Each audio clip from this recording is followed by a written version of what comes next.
Welcome to This Podcast Is Making Me Thirsty, the number one destination for Seinfeld fans. This is episode 158. Today's guest is an actress and model. You know her from Banshee, The 100, The Mind of a Married Man, Love Actually, Vanilla Sky, Casino Royale. And of course, she played Patty in the season 8 episode of Seinfeld, The Comeback. Please welcome Ivana Miličević. Thanks for joining us, Ivana. Thanks for having me. Ivana, great to have you live from Dublin. Great to have a well, you're not Irish, but you're in Ireland right now. But so take us back, Ivana. What is it, 26 years ago? Believe it or not, you were 23-year-old young actress. The Comeback aired on NBC, January of '97. Kevin and Robin written episode. Tell us a little bit about how the role of Milos's wife came about. Tell us, was there an audition process? I know you were hot off Jerry Maguire. Tell us a little bit about the audition process on Seinfeld. Well, Seinfeld was actually my first real job. I know I had done Jerry Maguire, but that was really a callback with Cameron Crowe that they recorded, and what that callback was what they ended up using in the movie. Right, because it was on a videotape, and it was like a video made for Jerry Maguire. As for Seinfeld, I went in for an audition, and I went in for a callback, and I was very green and early. So this is me still transitioning from modeling. And I remember I had a callback, and I was so excited, and I walk into the room, and there's Jerry Seinfeld. And I walk in, and I said, "I didn't know you were going to be here." And he was like, well, literally the words were, well, I am the producer of the show, which I didn't understand what that meant at that time. That meant nothing to me. I'm like, that didn't mean anything. And it was really fun. And then I think I got it because they weren't certain which actor they were going to get to play Milos. So it was either going to be, I don't know who else, but maybe it was like a French character versus so I'm sure that whoever they hired for Patty was dependent on who they hired for Milos. Oh, interesting. And did you use that accent that is clearly now, it's distinct, but did you use that during the audition? Did you know about the background there? I did. I think I did. And I wonder if I had to put it on, because not many years before that, I was faking my mother's accent to get me out of high school. So that was my bread and butter, and still is really a lot of the time. A lot of the time I'm asked to play Eastern Europeans with an accent, and I love doing it. Yeah, I can imagine it'd be kind of fun. I also, in doing some research, you dabbled in stand-up comedy early on in your career. I did, right before that. What can you tell us about that? And did you have any conversations with Jerry around that at all when you were on set? I probably would have been too intimidated to, or ballsy enough to have. I don't remember though, because it was all a very exciting moment. It really was my first job. And I started with that iconic piece, which was really interesting. So I always loved stand-up comedy, and comedy is really my first love. And I had a roommate at the time, and she was like, "We've got to go to the Comedy Store open mic night." And I was like, yeah, we do, because I was probably 19 then when I started to do stand-up. And 19 or 20. No, I had to be like 20 or something. And I just went up there and just did little jokes about modeling. Like, it wasn't very good. I mean, it was my very first time up, so people were kind, but only a couple times, because I didn't do it very long. Only a couple times did I kill. Other than that, it was mostly death. But that death gives you, balls of steel. Yeah. You can imagine. So, and then my friend who had a manager already brought her manager to see me, and he wanted to sign me based on how I was dealing with hecklers who were other comedians, other stand-ups. Oh, very cool. Yeah. That shows a lot though, right? Yeah, well, I guess so. I mean, I was young and tall and confident enough to get up and do that. And this is sort of before Sarah Silverman and stuff. So it was just like a different flavor of stand-ups at that time. Yeah, I was going to say who were some of your inspirations at that time, or At did that you just time, kind of? I loved my favorite show to watch was Rosie O'Donnell's Stand Up Spotlight. Do you remember that? Yeah, Yeah, yeah. And she had this one comedian on there who I loved so much, and I cannot remember her name and I cannot find her. But she had this like bouffant and wore like what is those ties called? It's like the cowboys wear, the something very looking like what a Southern lady would have worn if it were. She had this bit about her husband Boyd or Lloyd and his boots, and she put his boots on a stand. Anyway, I just never forgot this comedian. interesting. So, it takes a lot of bravery to get up on stage, and then it takes a lot of bravery to walk Do it into again. to do it again, but to walk into season 8 Seinfeld and do an audition. So, what did you? I mean, you were around 23 at the time, so young. What did you know about Seinfeld, the show? Were you a fan of it? Did you watch it? No, I didn't. Not because of anything other than I was 23, or because you got the actual dates there, right? I was 23, so this is before TiVo. So at that age, I was not at home on a Thursday night at 8 p.m. I would have been out every Thursday night at 8 p.m. And this is before you could record it. Right. So I got into it later, and I've seen so much, but it wasn't appointment TV. Like probably if I was home, I was watching it, and I was very aware. You knew the significance, yeah. I mean, beyond. I knew the significance, but I didn't really realize the significance because there were, I grew up watching The Cosby Show and stuff, so I'm aware of this format and this medium, and also, since it was my first set that I was truly on and they were so excellent, I just assumed that everybody was like that. And then you go on to do other shows. And by the way, nothing wrong with them. It just wasn't at the level. And also, this is season 8 Seinfeld. I'm comparing to whatever, a pilot of something else. Completely different ball game to begin with. And looking back, my God, were they masters. Like, it was just how tight they were, how hilarious, and then how they kept upping the ante every time with just more jokes, like just punch ups. Yeah, and we hear that a lot. That's one of the questions. Too. Yeah, and we hear that a lot. So one of the questions I was going to ask is, when you left there, what was the difference between Seinfeld set and other sets? And we've heard that before about that. The only comparable one is Friends, and they got their job done in 3 days. Like I also did that one, and there were other ones too. They were also so freaking tight. Yeah, your scenes in Seinfeld, Jerry mainly in the tennis store, and then in his apartment with the crying, which was great, obviously, and then the actual tennis match where Michael Richards is in that scene. I don't know how they shot it, but how were your interactions there with Jerry once you got on set, and maybe the other main four? Were they? I know you mentioned they were warm, but anything sticks out as far as conversations or anything like that? Well, I do remember when I had to kiss Jerry, and I was like really scared because I've not done any of this. They were really kind because they could see that I was, very excited and happy to be there and professional, but also brand new. So he was really kind. So then he grabbed me and kissed me to just break the ice, not in a gross, weird way, just like to. I was like, at every turn, I was like, I've never done this before. My God, thank God they didn't fire me. Well, I'm trying to think. Did in that scene, did you even kiss him, or you just kind of like went up to him and like, yeah? I think we kissed. I think we did sometimes. Maybe they didn't use that one. Takes. Yeah, it might be different takes. Yeah. And I think they used the one where I was like, "Oh, I can't do it."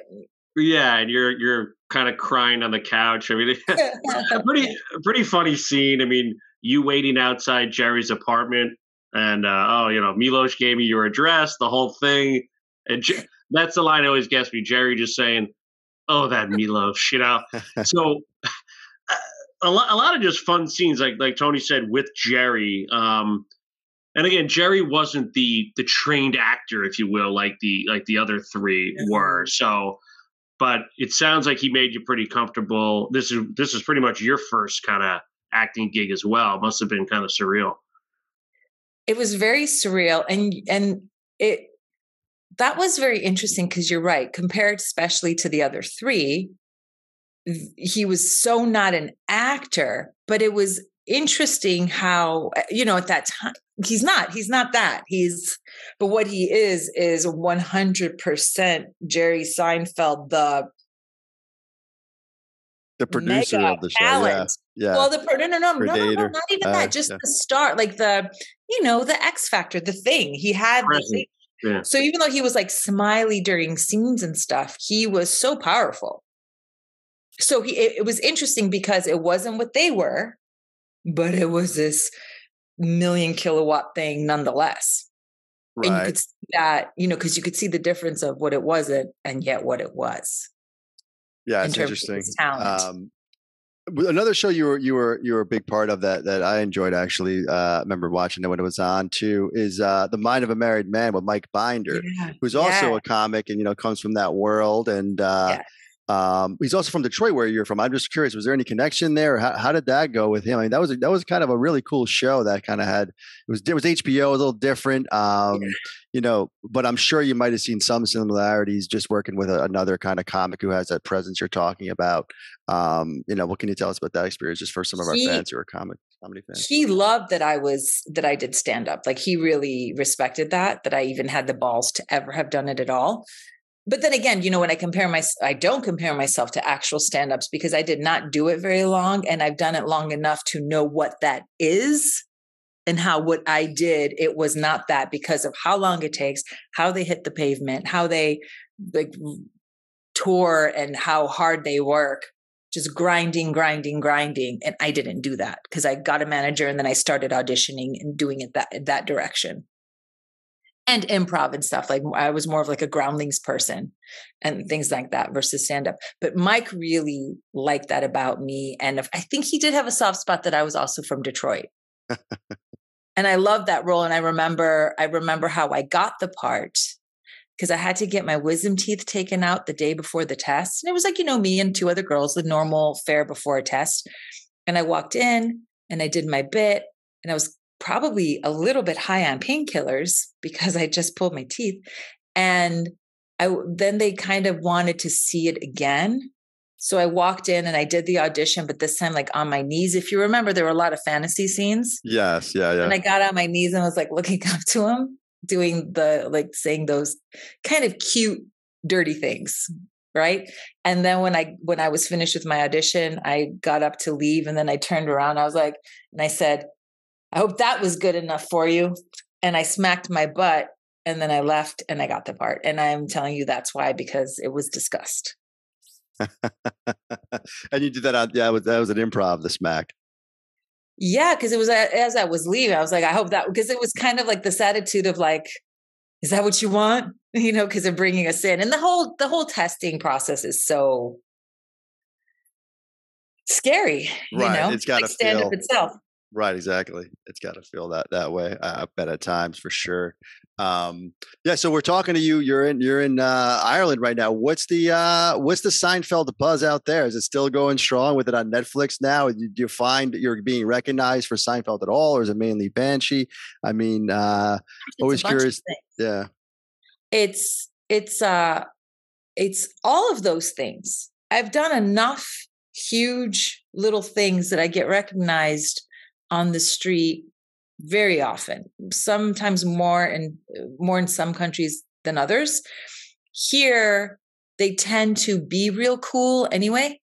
I tend to get really noticed over Christmas time with Love Actually, Casino Royale, and Seinfeld as well, because there's huge Seinfeld fans, and they're like, Seinfeld. It's amazing the how people know all of some mega fans know like all of the guest stars.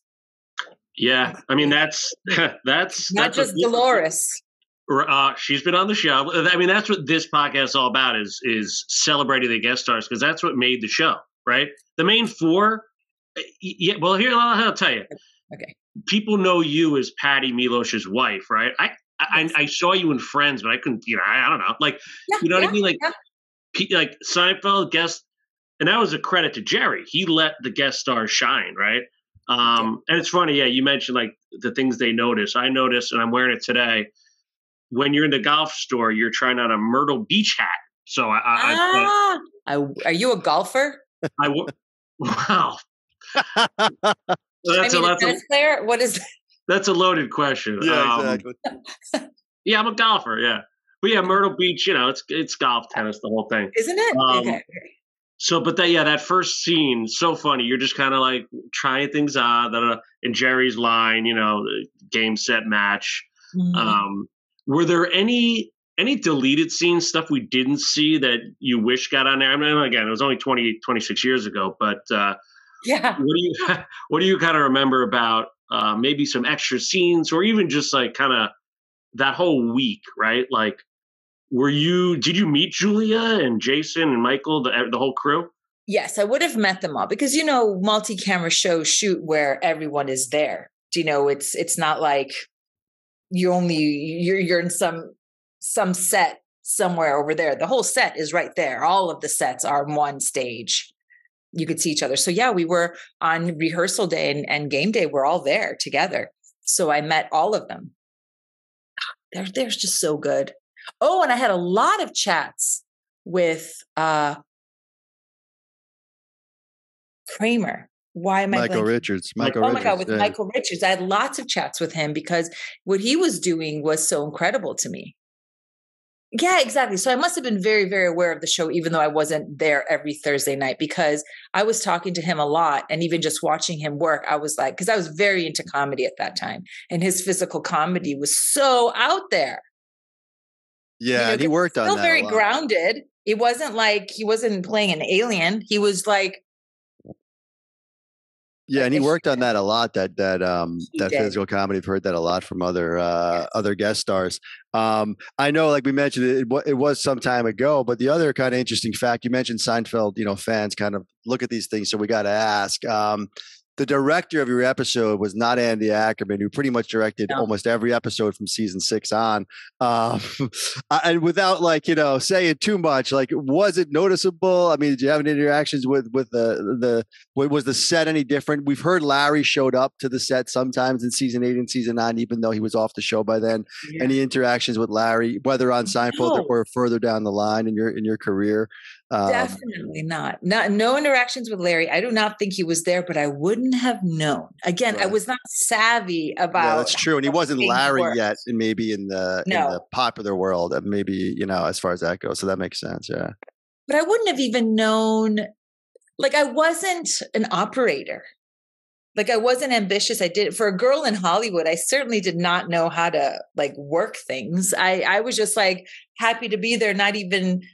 There was a director. I remember him a little bit, but I didn't have too much to do. There weren't deleted scenes. I feel like everything I did was up there, but I remember they did a million extra things with Elaine because that was also the one with a video store, right? Yeah. And so they just kept adding stuff for her to do because she was just and she was just cracking up all the time. It was really fun and funny. I don't know the difference. I wouldn't have known the difference. I hope you're still getting checks from Seinfeld. I am still getting checks. That's good. They're smaller and smaller, but I think it'd be interesting to see one time to add it up, because it was just was the regular pay. Fair, Star gets, yeah. And probably at the end of the day, I would love to add up what I ended up making from that in total. So, Ivana, I got to ask you, you're of Croatian descent. And my probably favorite basketball player of all time was Drazen Petrovic. Was he the hero of that land that they made him out to be here in America, or? Of course. He was. Yeah. Like any of our athletes that make it out. I mean, yeah. Where did he play? Yeah, he played for the Nets. You're probably a Pistons fan. Yeah, exactly. I'm Lakers and Pistons. Yeah. And so how's a girl, from Athens High School or in Troy, Michigan? How's she make it out? To the set of Seinfeld, and obviously you've had an incredible career. Obviously, Seinfeld is a launch pad for that. But yes, yeah. At what age, were you I can do this? Or I know you had the bravery to do stand up, but When did you know? High school? Like what? Tell us a little bit about that. In high school, I went to Athens, and we had a really amazing theater company there, led by Krista Manfredi, who was our theater teacher, and she was amazing. And we did really big things for high school theater. Like they'd have Rain on stage for Singing in the Rain, Peter Pan flew if they did Peter Pan. Like those are big things for like a high school production to do. So it was like a very good high school theater. And I was very involved in it. And the moment I knew that you could actually do this for a living, it didn't occur to me that you could be an actor. I guess I didn't think of the actors in the movies I saw. I didn't think of it as a job. And then the moment I kind of learned that you could, then I was like, oh, then I'm just going to. And I think my thinking was, every job is hard. You want to be a doctor and have a private practice, or like all of that is hard to do. So I didn't really think it mattered which way you wanted to go. I think you could just do it. But I had this like dumb naivete that really worked for me, because I was like, yeah, I'm just going to do that. I'm just going to go over there and do that. And I was a model first, which you might think like, oh, well, that's an easy way in. And it wasn't in the 90s. In the 90s, models were here, actors were there, and you didn't cross it. Like you didn't, it wasn't even like back then, actors didn't even want to do like perfume ads and stuff, because they're like, I'm not a model. They needed, because women at that time needed to fight to be taken seriously. And they thought that diminished that. And obviously now we know it's like all a mixed match. Actors are doing campaigns, models are doing movies. So it's all, but it was not like that before. Yeah, I can see that. But yeah, you would think it's easier, but I would think it's harder, because you also have that. Then it was. Yeah, I would imagine. Yeah, then it was. To be fair, I don't know that it is now or isn't. Right. I have nothing to say about it, but then it was like, it was a demerit, not a plus. Right. And then you mentioned it earlier that, the audition, they didn't quite have the Milos character yet, played by Mark Herlick. But then they got him also in Election. Yes, exactly. I was going to say he was in Election, and what was it must have been both of you kind of had a lot of scenes together, and for you it's your first time on set, but that character is definitely a crowd favorite for a lot of Seinfeld fans. The way you guys interact and stuff, and it must have been kind of cool having somebody else there, because there wasn't that many guest stars in that episode. Sometimes there's a whole lot of Ben them. Stein. Yeah. Oh yeah, Ben Stein, the cameo in we talked a lot, actually. Oh my God. I remember, I don't know why we were in a bus. I don't know if we had to take a bus or some kind of a van to the commissary, but Ben Stein was like, they are genius to have hired you. Your face is of the future. Wow. Nice compliment. It was. Oh, I remember, just because it was such a nice thing to say. And I wanted to believe him. and same thing with my beloved Milos. I don't know. I think everybody was just delighted to be there. Yeah. I mean, at that time, 33 million people watched that episode that night. I mean, insane. Can you believe? Yeah, that's a lot of people who know my face. Yeah. And you mentioned the, like the model actor thing. And I guess even back then, kind of the movie star TV, like they didn't really intertwine, right?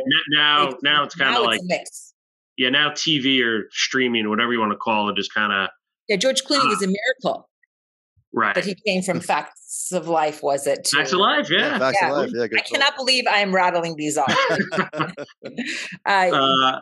None of that was happening then. Right. So edibles. And you've played in both, right? What's your kind of?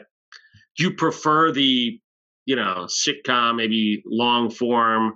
I do now. You do. It's better on your schedule, the whole thing?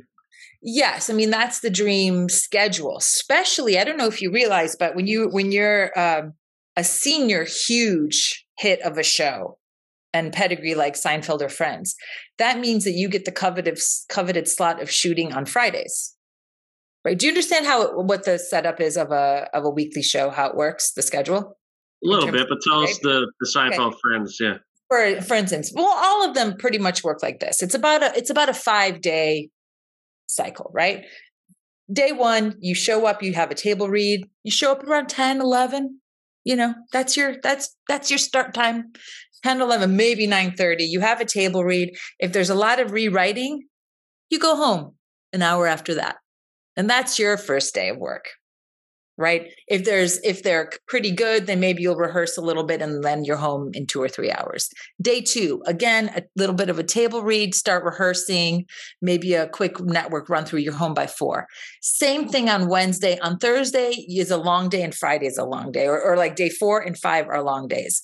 Because you are marking for the cameras, maybe a couple of pre-shoots, that's something off on the side or whatever, just to keep the show moving. And Friday, you start late at like 3 and maybe you're done. I feel like Seinfeld, we were done at like 1 or 2 a.m., right? Because they're just adding more jokes and things like that. You work 3 weeks, 1 week off. So people like Seinfeld, if they're shooting on a Friday, that means that they get a much longer week off than the other shows that may shoot on a Wednesday. And then boom, Thursday morning, you're back in the right. And if you shoot on a Wednesday, and you have your week off, you're off Thursday to Wednesday again. So Ivana, it sounds like it's not like working in the kitchen of Nutter Butter in Nut Butter. Nut Butter. I don't work in the kitchen here at Nut Butter, but if you guys ever come to Dublin, you must try it. It is so delicious and interesting and different, and it is a huge hit and so good for you. And that's your husband's. I'm plugging Nut Butter. Yeah. That's your husband's restaurant, Patty Hogan, of course. Yes. So now, you're living in Ireland. Are you still acting? What are you up to? Tell us a little bit about what Ivana's doing these days. Well, I don't know if you guys realize, but the world has changed since COVID. And how I even got here was because I was doing the 100 pregnant. I wasn't supposed to be pregnant, but I fell pregnant. And so they changed the character to a pregnant character. And then I ended up being on the show for 3 years as opposed to being a baddie and killed off the 1 year because you can't kill a pregnant lady. And it made the part so cool, actually. So then after that, I was going to spend a year in Ireland with my husband and donate some time to him because we had been just like bouncing all over the world with the baby and all the places I was working. So I said, okay, I will finally take a year off. It'll be 2020 will be the year I take off and sit in Dublin. And of course, you know what happened in 2020. So we were locked down here and it was amazing. And then I was like, wow, hustling all the time is really hard. And this is really lovely to be here with my husband and my son. So luckily I could stay here because nobody's really seeing people in person anymore for auditions. Right. The whole industry has changed, which has made it also very equitable because casting directors can see a lot more people instead of the 15-minute time slots they get in person, which is good and good for me because I can stay here. But I'm only interested in doing something it's got to be so amazing for me to seriously disrupt my family because I'm out here now. Now, I'm not saying I won't do it, but I'm not going to just do it for anything. And then in the meantime, I do voiceovers for animation and stuff, which is easy and I can do it here. And I still go to LA and stuff, but. Nice. Very cool. Is your husband a Seinfeld fan? Yeah, I think so. The only Irish reference is season 3, The Limo. If you want to watch that later with them, check it out. It's yes. Jerry and George try to be O'Brien and Murphy. It's a whole thing. But Jerry uses his Scottish accent. Scottish accent? I'd like to hear that. Yeah. He claims he's right on the border. So that's great. I mean, listen, family first. We concur with that. So, I mean, Seinfeld, like I said, must have been, I still can't believe it. You're 23 years old. That's your first really foray into acting. Pretty unbelievable. I mean, I was an extra in Children of the Corn 3 and then that Jerry Maguire thing. But other than that, I hadn't worked. That's unbelievable. I mean, you must feel just blessed and obviously an incredible career. For us, you'll always be Milos's wife. You probably get bucketed to the Jerry girlfriend thing. as well. Even though you never technically dated Jerry, you just had a. But I kissed him. Yeah, you got close. It wasn't not on the. It wasn't immortalized that way. See, that's something they could have. Exactly, a fun episode. I mean, you're just a fun person overall, Ivana. We can't thank you enough for spending some time with us. And best of luck, and best of luck to Patty in the restaurant, and obviously, guys. Please visit us if you come here. You're in Dublin? Yeah. All right. You guys are probably Irish. Tony, I know you're probably Italian, but yeah. I have been to Dublin though. Yeah. Have you? Yeah, it was years ago though, but it was a good time for sure. I'm a Galway Sligo guy, but I'll make my way. Sligo. Are you Irish? Really money. I do. I got dual citizenship, actually, believe it or not. So yeah, I can come over. Yeah. Why aren't you living here? Great question. So it's really great here. Yeah, I'm sure it's great there too, but it's great. Where are you guys exactly? New Jersey.